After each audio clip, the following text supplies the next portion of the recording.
അദ്ദേഹത്തിന്റെ ജില്ലയായ ആലപ്പുഴയിൽ തന്നെ ഇതുമായി ബന്ധപ്പെട്ടുണ്ടായ സംഭവത്തിൽ പരിശോധിച്ച് റിപ്പോർട്ട് കിട്ടി പരിശോധിച്ച് കരാറുകാരനെ കരിമ്പട്ടികയിൽ പെടുത്തുകയും 3 ഉദ്യോഗസ്ഥരെ സസ്പെൻഡ് ചെയ്യുകയും ചെയ്തു. എന്നിട്ടും ഈ റിപ്പോർട്ട് കിട്ടിയിട്ട് നിങ്ങളൊന്നും ചെയ്യുന്നില്ലല്ലോ എന്നും പറയുക. നടപടി എടുക്കുന്ന ഒരു ഭാഗത്ത് നടക്കുന്നു. ഈ 9 കൊല്ലം, ഞാൻ അങ്ങനെയാ പറയുന്നത്, 9.25 കൊല്ലം തെറ്റായ പ്രവണതയുടെ ഭാഗമായി നിലപാട് സ്വീകരിച്ചവർക്കെതിരെ കർശന സമീപനമാണ് LDF സ്വീകരിച്ചത്. അങ്ങനെ നടപടി സ്വീകരിച്ചവരുടെ ഒരു പട്ടിക എടുത്ത് പരിശോധിച്ചാൽ ഒരു അഖിലേന്ത്യാ സമ്മേളനം നടത്താനുള്ള ആളുണ്ടാവും. അപ്പോൾ അത് LDFന്റെ പ്രത്യേകതയാണ്. LDF അതിലൊക്കെ എടുക്കുന്ന സമീപനം എല്ലാവർക്കും അറിയാം. നല്ല നിലയിൽ ജോലി ചെയ്യുന്ന ഉദ്യോഗസ്ഥരെ എല്ലാ നിലയിലും പ്രോത്സാഹിപ്പിക്കും. തെറ്റായ പ്രവണതകളുടെ പിടിയിൽപ്പെടുന്ന ഉദ്യോഗസ്ഥരായാലും കരാറുകാരായാലും ഒരു വിട്ടുവീഴ്ചക്കും തയ്യാറാകാത്ത സർക്കാരാണ് LDF സർക്കാർ. ഇത് എല്ലാവർക്കും അറിയുന്ന കാര്യമാണ്.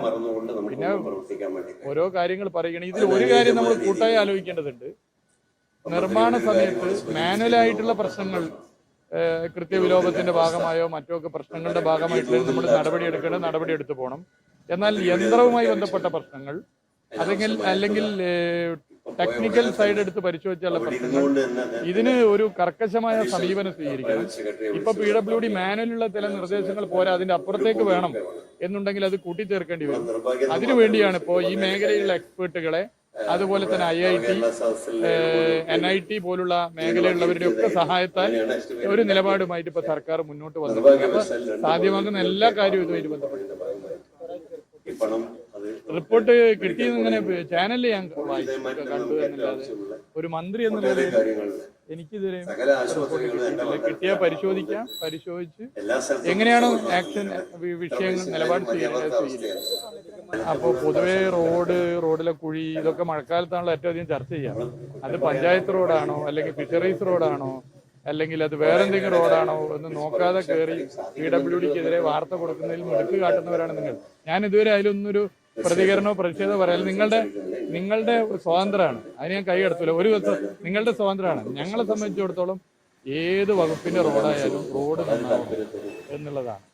അപ്പോൾ അതാണ് ഞങ്ങളെ സംബന്ധിച്ചത്. ദേശീയവാദി ആയിക്കോട്ടെ, ഗ്രാമീണ റോഡ് ആയിക്കോട്ടെ, ഏതായാലും നന്നാവണം. ഞാനൊരു പഞ്ചായത്തിലൊരു പരിപാടിക്ക് പോയപ്പോൾ ഞാൻ പെട്ടെന്ന് ഞെട്ടിപ്പോയി. ഒരാൾ നിലത്ത് വീണ് കിടന്നു. നോക്കുമ്പോൾ ഒരു ഫോട്ടോഗ്രാഫറാണ്. കാല് പൊന്തിക്കുമ്പോൾ ഒരു കുഴിയിൽ നിന്ന് ഫോട്ടോ എടുക്കുകയും നോക്കുമ്പോൾ അത് PWD റോഡ് പോലെയല്ല. പിറ്റേന്ന് ഒരു പത്രത്തിന്റെ ഫ്രണ്ട് പേജിലാണ് വാർത്ത. ലക്ഷക്കണക്കിന് ആളുകൾ അത് വായിച്ചു കാണും. നമുക്കിപ്പോൾ നിലവിളിച്ച് കരയാൻ പറ്റും, അയ്യോ അത് നമ്മുടെ റോഡല്ല. നമ്മുടെ ജനങ്ങളിൽ വിശ്വാസം അർപ്പിക്കും. അപ്പോൾ ഇതിപ്പോ വേറൊരു വകുപ്പിന്റെ റോഡ് ഇവിടുത്തെ MLA ഈ ആശുപത്രി എന്നുള്ള നിലയിലുള്ള സഹായം അഭ്യർത്ഥിച്ചിരിക്കുകയാണ്. അതിന്റെ ഭാഗമായി റോഡ് PWD ഏറ്റെടുക്കാം എന്ന് തന്നെ പറഞ്ഞിട്ടുണ്ട്. അപ്പോ ഇത്തരം വാർത്തകൾ കൊടുക്കുന്നതിലൊന്നും പൊതുവെ പ്രയാസപ്പെടുന്നവരല്ല നമ്മളാരും. വാർത്തകൾ കൊടുക്കുന്നത് നാടിന്റെ നല്ലതിന് വേണ്ടിയിട്ടാണെന്ന് കണക്കാക്കുകയാണ്. എന്നാൽ ബോധപൂർവം ചില മോശമായ കാര്യങ്ങൾ ചിത്രീകരിക്കാൻ ശ്രമിക്കുന്നത് ഓരോരുത്തരും സ്വയം പരിശോധിക്കുക എന്ന് മാത്രം. കേരളം ഉണ്ടായതിന് ശേഷം എടുത്ത് പരിശോധിച്ചാൽ മഴക്കാലത്ത് ചർച്ച ചെയ്യപ്പെടുന്ന ഒരു കാര്യമാണ് റോഡിലെ വെള്ളക്കെട്ട്, കുഴി ഉൾപ്പെടെയുള്ള പ്രശ്നങ്ങൾ.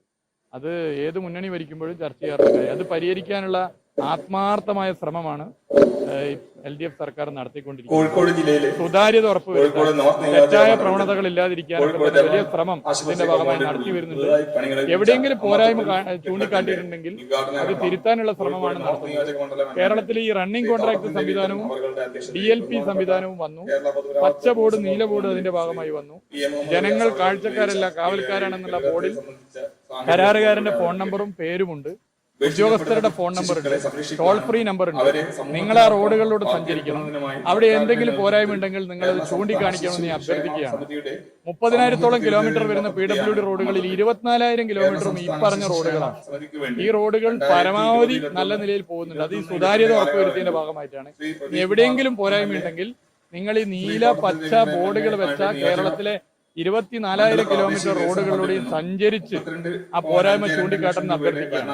റോഡ് നിർമ്മാണം നടക്കുമ്പോൾ ഒരു പുതിയ റോഡിന്റെ നിർമ്മാണമോ അല്ലെങ്കിൽ ഒരു റോഡിന്റെ നവീകരണമോ അല്ലെങ്കിൽ ഒരു പാലത്തിന്റെ നിർമ്മാണമോ നടക്കുമ്പോൾ സ്വാഭാവികമായും ആ റോഡിന് ചില കുഴപ്പങ്ങൾ ഉണ്ടാകാം, അല്ലെങ്കിൽ പാലത്തിന്റെ അടിയിലുള്ള റോഡിന് കുഴപ്പമുണ്ടാകും.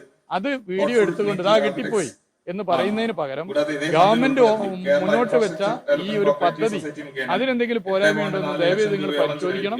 അത് നിങ്ങൾ കാണിക്കുകയാണെങ്കിൽ ഞങ്ങൾക്ക് കൂടി ഒരു സൗകര്യമായിരിക്കും എന്നുള്ളത് അഭ്യർത്ഥിക്കും.